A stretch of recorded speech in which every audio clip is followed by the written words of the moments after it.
혼란한 국내 정치 상황에도 불구하고 정부는 적극적인 시장 안정화 조치를 통해 경제는 불확실성을 효과적으로 관리하고 있었습니다.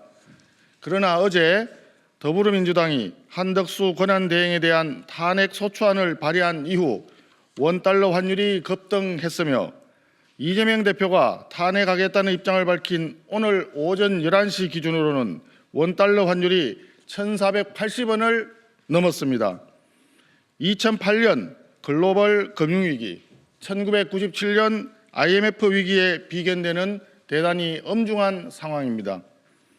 급격한 환율 상승은 원자재와 에너지 대부분을 수입에 의존하는 우리 경제에 치명상을 입힐 우려가 큽니다. 에너지 가격이 급등하여 국민의 삶을 어렵게 할 것이고 기업들은 생산 원가 급등으로 경쟁력을 상실할 수 있습니다. 탄핵 남발로 인한 정치 혼란은 우리 대한민국의 국가 신인도에도 악영향을 끼칠 것입니다. 실제 다른 주요 국가들과 달리 우리 코스피 지수는 2,400선이 붕괴되는 등 홀로 급락하고 있는 실정입니다.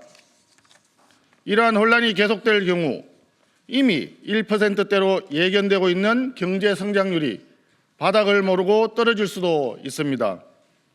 내수 경기 침체로 인한 소상공인, 자영업자분들의 어려움은 말할 필요도 없습니다.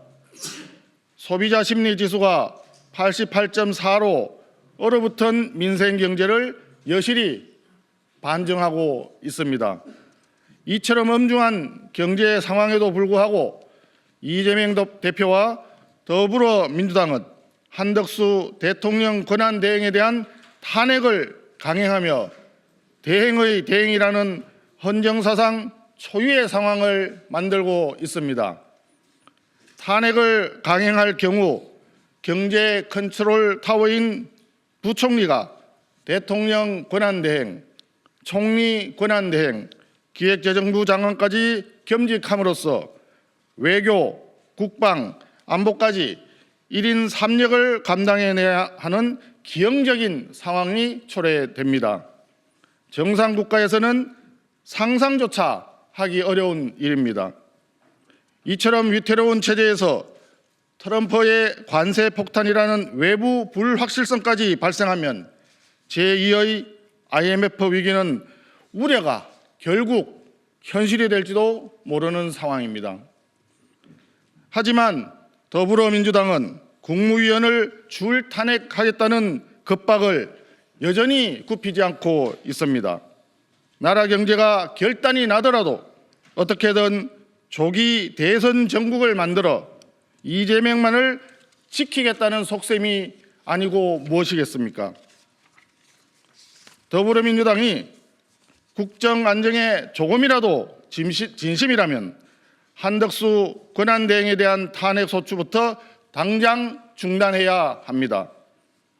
만일 한덕수 권한대행에 대한 탄핵으로 경제 후폭풍이 불어닥친다면 그에 따른 모든 책임은 이재명 대표와 더불어민주당이 져야 할 것입니다.